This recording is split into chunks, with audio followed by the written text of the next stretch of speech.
Hey gamers, this is Liz Davidson from Beyond Solitaire, and today I'm going to be reviewing Gearworks from PieceKeeper Games.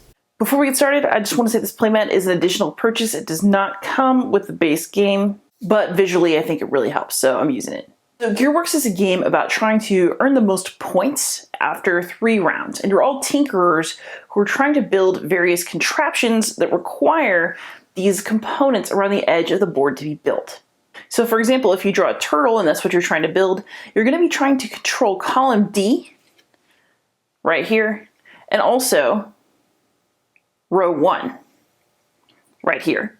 If you are successfully controlling a row or a column at the end of the round, you get the component associated with that row or column, and you can use it to build your contraption.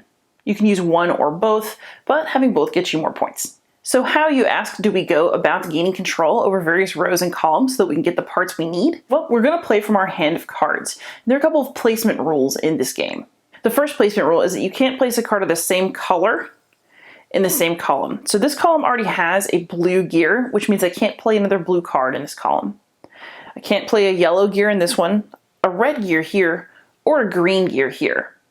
This column is blank, by the way, because it's set up for a 1 or 2 player game, which means that column E and the associated contraptions, as well as the higher number gear cards, are removed from the deck. The other rule is that once you've placed a second card on one of these rows, you determine whether the row is going to go in ascending or descending order from left to right. So for example, if I really want to play here, I could do something nasty, put a 3 here, and now the only thing anybody can play on the entire rest of the row is 1s, because we've set the row to descend from left to right, and there aren't any card values that are lower than a 1. You can, however, place another 1 next to this card.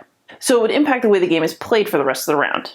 Alternatively, I could be eyeing something down here, and I might do something like play a 5. So the same color is legal on the row, just not on the column. And that would mean that the values of cards rise from left to right instead of fall. So you could place a 1 here only, but you could put a 1, 2, 3, 4, or 5 in this particular spot. So placement rules in the game change depending on what people are playing, the order in which they play it, etc.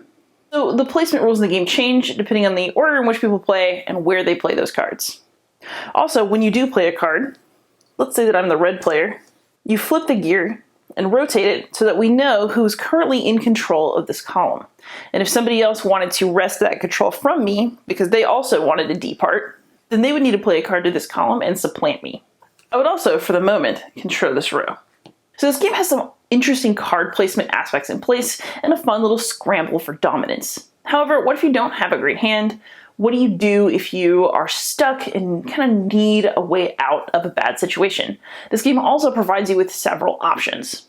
The most basic one is that whatever tinkerer you're playing, you are going to get a special power associated with them. So Bartleby, the red one, allows you to draw 3 gear cards and keep 1, and then everybody else has something else special that they can do.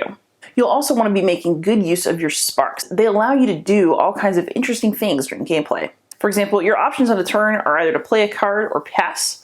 However, if you pass and other players do not, you can pay sparks to get back into the game. So it may in some cases be strategically a good idea to back out of a game, see what happens, and then see if you want to pay the sparks to roll back in at the last minute.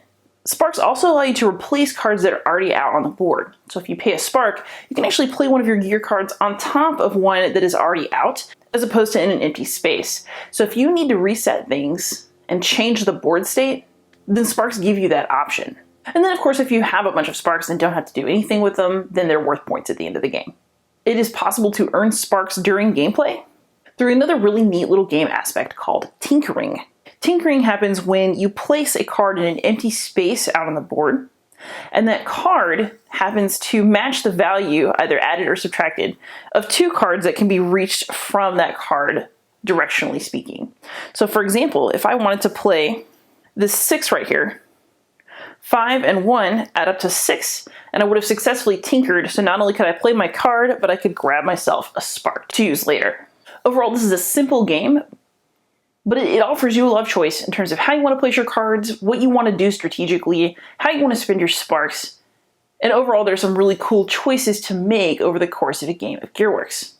Gearworks also comes with a solo opponent called the Leviathan. The Leviathan starts each turn with a certain number of sparks, and once it's spent them, it has to pass, so the amount of things it can do during a round are limited by the number of sparks it has. It is capable of tinkering, and you'll have to watch for that on the Leviathan's behalf. But basically, each time the Leviathan takes a turn, first you're going to determine the location of where it's going to try to place a card. And to do that, you're going to draw contraption cards and basically see if there's an available spot in the column that's on the contraption card.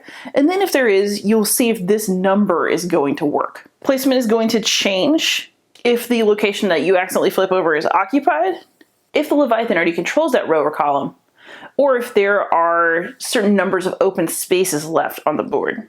At some point, the Leviathan is going to begin to pay sparks in order to place cards over your other cards, but again, that's determined by how many empty spaces there are.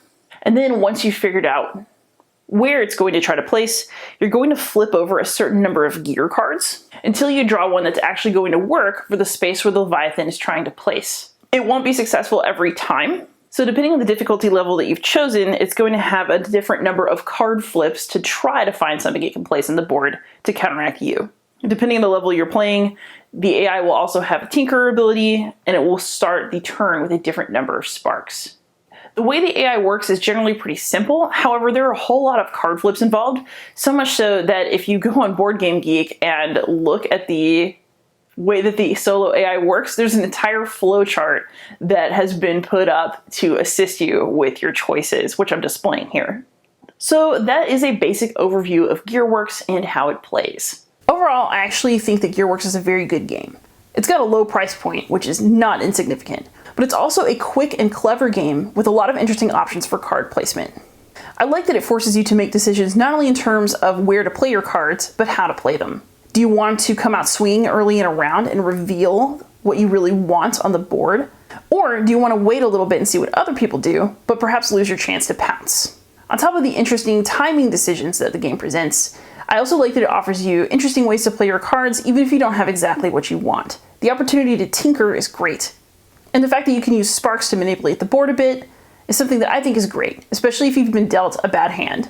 This is the kind of game that I would really like to play with my students next year, and I think it's potentially a quick, fun game for game night. However, I'm a solo reviewer, and I review solo modes, and that is where, in my opinion, Gearworks falls short. The solo mode in Gearworks is functional, but that doesn't actually mean that it's good. I think the most disappointing aspect of it is it doesn't really capture that feeling of timing, of squabbling over dominance that the multiplayer game creates. When you're going up against the AI, it doesn't really matter what you want or what you reveal you want. Its choices are automated, so you won't ever feel the direct competition with it that you feel with a human opponent.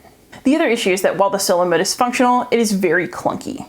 You'll have to be constantly checking the board state, flipping multiple cards, checking the board state again, flipping more cards. And while eventually you will be able to play a card for the AI, at that point you've spent a whole lot of time trying to figure out what it'll do, and you haven't spent a lot of time enjoying your part of the game.